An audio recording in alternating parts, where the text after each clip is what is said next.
Blessed be Massive. My name is Jure. Today we have a bit different interview than you're used to it. Today with me is my fellow journalist, musical enthusiast, writer, selector, Mr. Angus Taylor. Welcome. Thank you very much for interviewing me. I think it's some kind of mistake, but here I am. No, I think you would do great. We're here at Overjam Festival. Not the first time for you? No, the first time I came was in 2018 as a journalist for Reggae.Si. I was here quite briefly. I think I missed the first day of the festival because of other commitments. I came in for a couple of days. It was kind of, as a journalist yourself, sometimes you've got to get your copy filed quite quickly. So I didn't really feel like I had much of a chance to soak up the vibes of the festival. So it's very different this time being here for the full 5 days and a little bit of time before as well. The festival hasn't ended yet, but do you have any first thoughts of this year's edition? I just really like the location. I think I've said it already in another short video interview, but on the way up when we were in the car, I think we came a different way because we were coming from Venice rather than Ljubljana this time. But it really reminded me a bit of Jamaica because you've got these kind of winding hill roads and quite a lot of lush greenery. So that was quite a pleasant way to start, and I just really like the festival this year. I haven't really had the opportunity to compare it with other editions, so I can't really give you that kind of. I mean, as I said, the 2018 one I went to, I had quite an incomplete version of the festival. I enjoyed it. I'm definitely enjoying this one more just because I'm getting to take it all in, and I've already seen some really interesting things both on the main stage and off the main stage. This year Overjam has some really huge names. Is there any concert that surprised you or that stayed in your mind from this? I mean, it's got to be the thing that really surprised me is when I saw General Levy go to the sound system stage.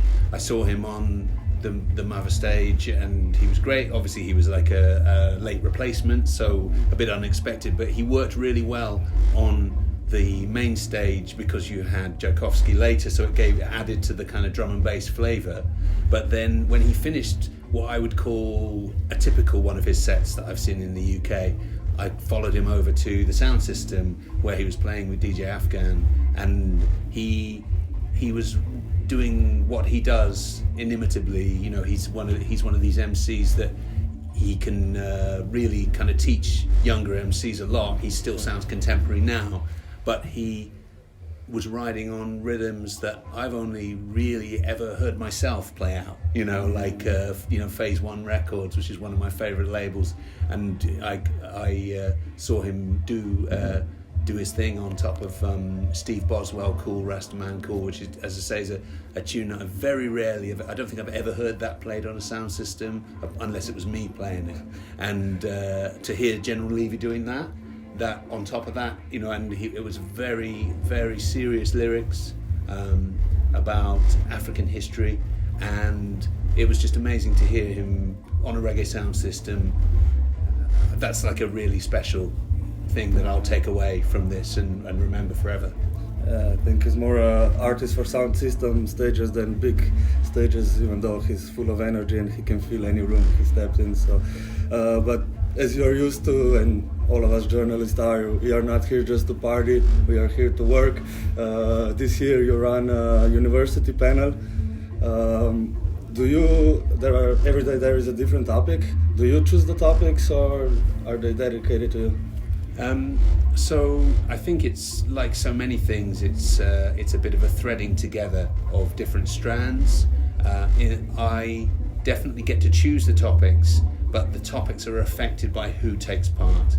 I think the festival was keen to have actual panels rather than just interviews. We have a kind of mix of individual interviews and full panels, but they really wanted there to be panels, and so obviously who takes part in the panels is very dependent on artists' touring schedules and also things that happen on the day. So I chose the topics, but I had to adjust the topics and sort of thread them together differently based on who was coming, who was not. it's about finding the similarities and the differences between artists and bringing things together. Nice. So is this university panel something we can expect in the future? You're going to be here?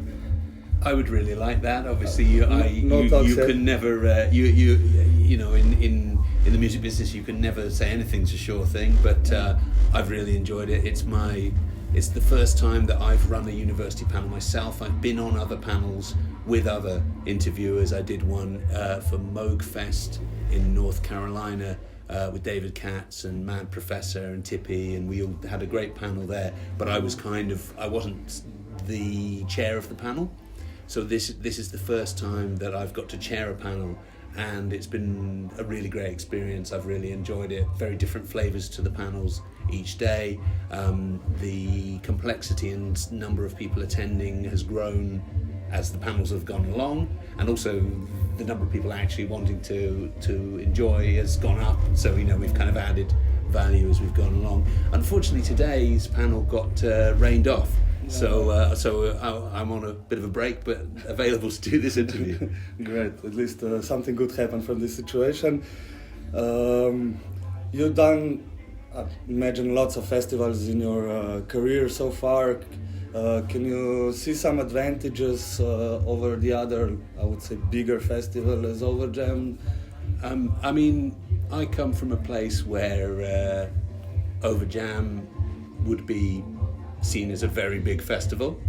In the UK, the reggae festival scene has kind of exploded this year after the pandemic lockdowns. It's felt like there's a lot more going on than I remember there being before. But generally, the regular festivals tend to be a bit smaller than this. So to me, this is a big festival. But I've been to enough larger festivals in mainland Europe to kind of see that this isn't one of the biggest. And I like the kind of medium-sized festival vibe. You need a certain amount of efficiency, but you need a certain amount of relaxation and friendliness as well. Not that I'm saying that the bigger festivals are unfriendly, but there's definitely something a bit more charming, and the chance to meet individual people perhaps and make more friends and more friendships and make more connections than you would at a very big festival with all the biggest artists there. It becomes a lot more like everyone's on a mission to do something, you know, to achieve. The artists are on a mission to achieve their performance. The journalists are on a mission to get that interview, and there's not so much of a chance to maybe stop and look at the sky and smell the roses, as they say in England. Do you plan to visit any other festivals this year? I will be going from here to catch the last weekend of Rotterdam Sunsplash. I'm hoping to see Burning Spear on this kind of legacy tour that he's doing. After that, I will be doing, as I normally do, coming from Rotterdam to Notting Hill Carnival, which I've been going to, I think, every year since the early 90s. And of course, we had to miss it for 2 years, so I'm quite excited about that. And then after that, I'm going to be DJing with the radio station that I'm on, which is called VDub Radio, at several small festivals that would be very small compared to Overjam, more in the camping and campervan community for a few weeks. And then I have quite a big gig in London, which I can't announce yet. But okay. And then after that, it'll be time to rest. Some secrecy for the followers, that's always good. Well, in preparation for this interview, I talked with Teresa from Run It Agency a bit, and she called you her personal Reggae.Si. So obviously, if Teresa says so, you know a lot about reggae music. When did you started to feel reggae music? Why reggae music? I mean, how this happened? Sure. I mean, that's very kind of Teresa to say that. I mean, first of all, I would say, in my kind of social media network, I'm not even, the 1,000th most knowledgeable person. There are people whose knowledge is actually frightening when in terms of how specific and how many tunes they know, which musicians played on every tune, and they have these kind of very involved discussions, which I find quite hard to follow. But for me, if you grow up in London, you're not too far away from Jamaican culture at any stage. For me, I think when I was just before I became a teenager, maybe, I think I was messing with the controls in my dad's car when he was going to like pick up a takeaway or something, and I found a pirate radio station that was playing kind of real foundation early reggae music, and I was very transfixed by that. I think we also used to go shopping in Camden Market, and there was a vinyl store there, and I can remember hearing a tune. This is sort of just as I was becoming a teenager, and I can remember hearing a tune being played on vinyl, and years later, and I don't know if it's my imagination playing tricks on me, but I think it was the Augustus Pablo instrumental to the Santic production of Freddie McKay, I'm a Free Man, that I heard, and it really transfixed me.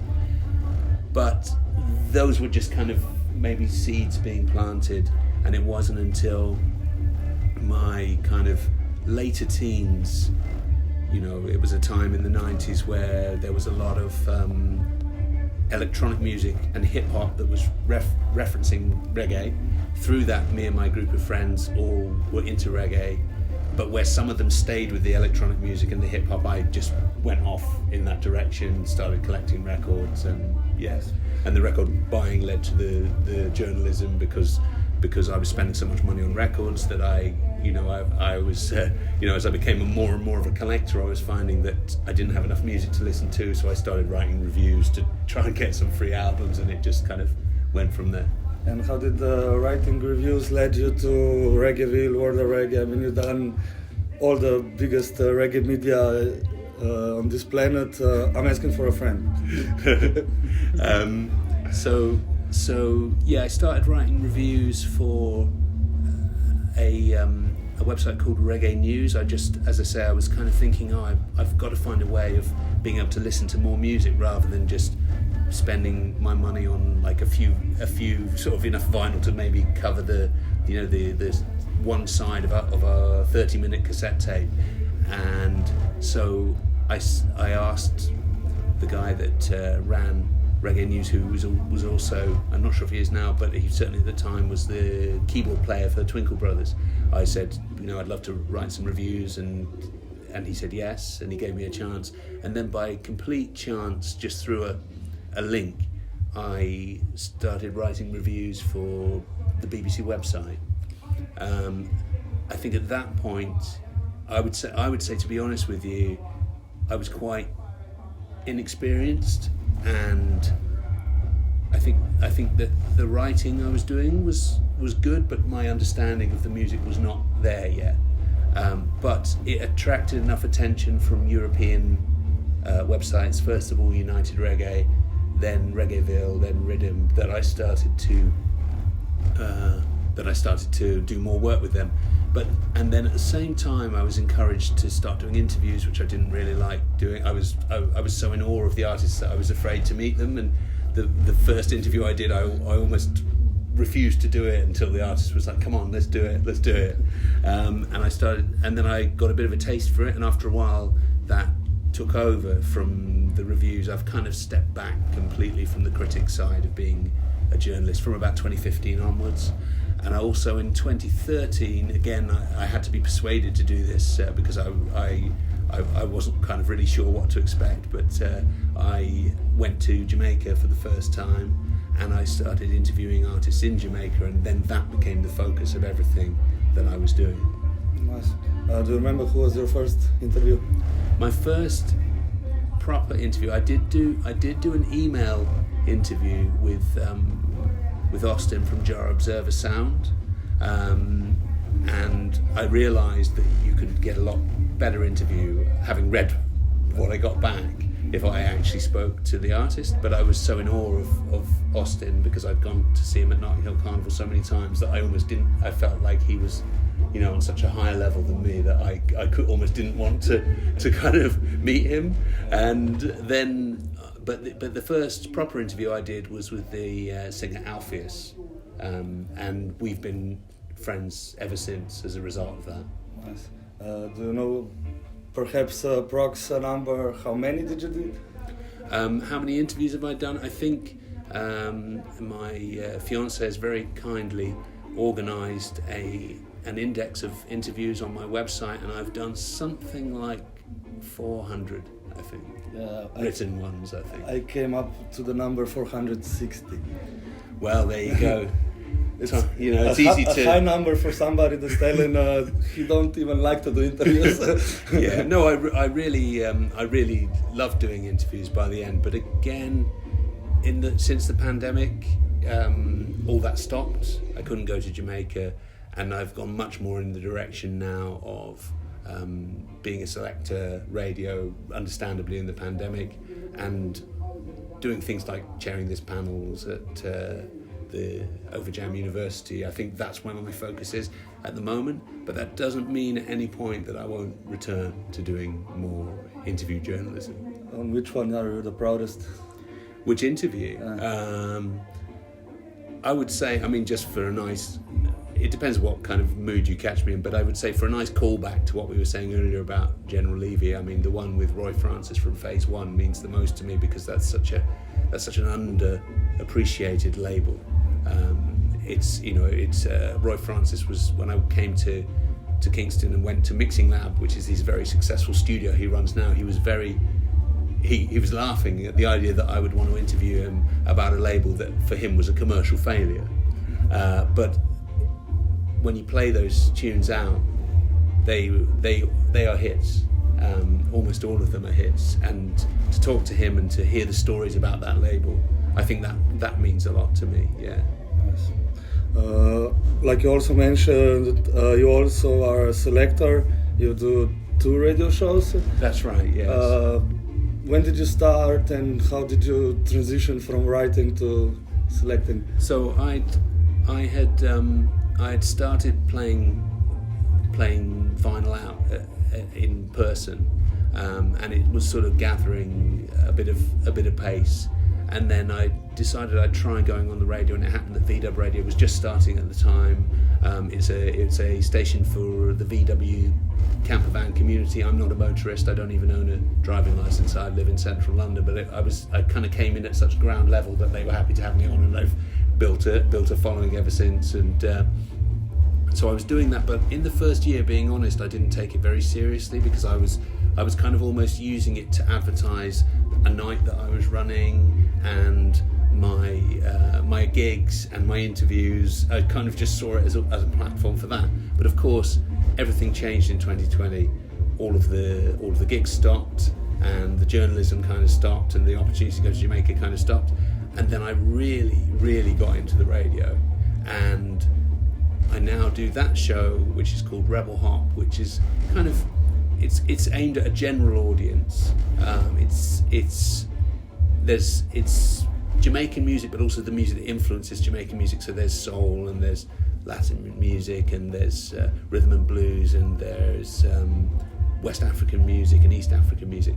And so we're not stuck on any one thing, but there's definitely an emphasis on it being for people who are not deep into reggae. There's a lot of we do a lot of quizzes, and we do a lot of kind of musical treasure hunts where we look at different cover versions of different tunes in different styles, and how a song can travel across genres and things. But then I now also do a monthly show now on Real Roots Radio, and that's where I get to really kind of flex with my vinyl and play things that are more that perhaps would be a bit too heavy for the VW radio. But what I would also say about the radio is that doing this panel, I really realised that the years, the kind of lockdown years doing radio, have taught me how to do a panel, how to thread things together, how to play a tune, ask a question, make a connection. And I think without radio I wouldn't be able to do that. So I'm very grateful for that. Nice. From all the talents that we already mentioned, one little birdie told me that you also are writing a book.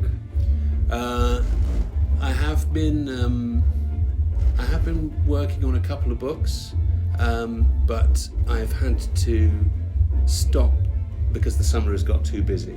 So I'm hoping to pick that up again when the summer calms down. There's a few things going on. I'm getting married in September. There's a lot of stuff happening. Congratulations. Thank you. But I've got further with them I kind of, being honest, I completely missed the opportunity when the lockdowns came in to sit down and write a book. I was too busy with other things, and a very good friend of mine has written a fantastic book. He's called Marvin Sparks, and he's written a book about dancehall called Run the Rhythm, and he did exactly what you're supposed to do in lockdown. He sat down and he wrote his book, and he got out and it's doing really well, and David Rodigan praised it on the radio, and it's a fantastic book, you should read it. But he's been saying to me, come on, you've got to do the book, come on. And so sort of post all of that, I have engaged and done it. I've changed the ideas a few times, but I'm making good progress. I think I'm a good few chapters in, and I feel confident that it's going to happen. I mentioned one book because I'm doing one book which is about reggae music and one that's about something else. But a simple short answer would be yes, I'm working on it, but it's not coming in the immediate future. Okay, you're a busy man. I understand that. Sorry.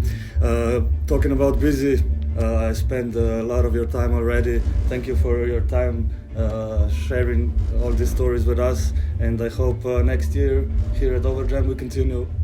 Well, I feel the same, and it's been an honour to be interviewed. As I say, I don't think I've ever done a video interview before. I've got my shades on so you can't see the fear, but it's been fantastic, and I really value this. Thank you. It's been an honour. Thanks.